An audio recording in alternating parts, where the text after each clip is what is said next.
Subscribe to Desi Binge for reviews, recommendations of movies, TV series, and documentaries. Hit the bell icon so that you are updated whenever a new video is posted. An aerospace engineer turned scientist who worked in ISRO, Nambi Narayan's life story is both uniquely brilliant and weirdly bizarre. 2.5 hours isn't enough time to do justice to all these different threads of this man's life. But still, if you insist on torsoing all these things into a film, then kahin na kahin se to fatega yaar. But story aside, as a film, does it keep you engaged? Is it worth a watch in the theaters? Let's find out.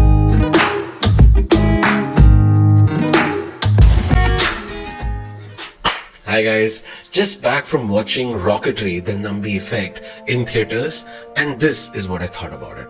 Rocketry is a biographical tale of a genius scientist, one who helped India achieve great heights and was instrumental in making ISRO the global force that it is today. It is also a story of a man who, instead of getting praised and awarded for his contribution towards the country, instead he was accused of treason, espionage and kept in jail.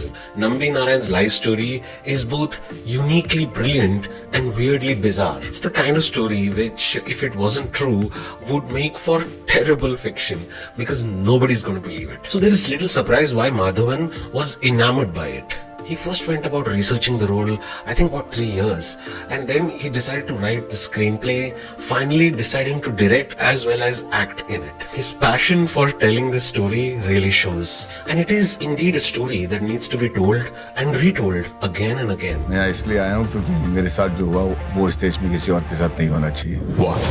Well, the movie starts with a terrific first scene where Nambi is arrested and his family banished. But instead of the tension rising higher and higher, Madhavan decides to put on the brakes and show us each and every small and big achievement of Nambi's life. How he was the first from ISRO to get into the Ivy League, how he is the first to correct a textbook error, from getting Rolls-Royce to give him $460 million worth of material absolutely free, to learning technology from the French and beating them in their own game. These are fantastic achievements for a single man, but I'm only half done here. If this was a web series, each of those would deserve an episode at the minimum. But this isn't a web series, is it? It's a movie. 2.5 hours isn't enough time to do justice to all these different threads of this man's life. But still, if you insist on torsoing all these things into a film, then kahin na kahin se to fatega yaar. You are thinking you are paying tribute and respects by showing all the elements of this man's life into a movie, but in reality, the movie starts looking more like a Wikipedia page on video. But that's the problem with biopics. Even able directors like Mani Ratnam and Rajkumar Hirani have struggled in this genre. These movies, instead of being driven by a plot or a character, tend to become like a sort of an advertisement for the person. Each and every side character in this film has at least once uttered the words, Nambi, you are great. Nambi, you're the man. You are dangerous. You're awesome. Or something on these lines. Now I understand the need for doing this. You want the audience to understand and feel the greatness of this man. I get that.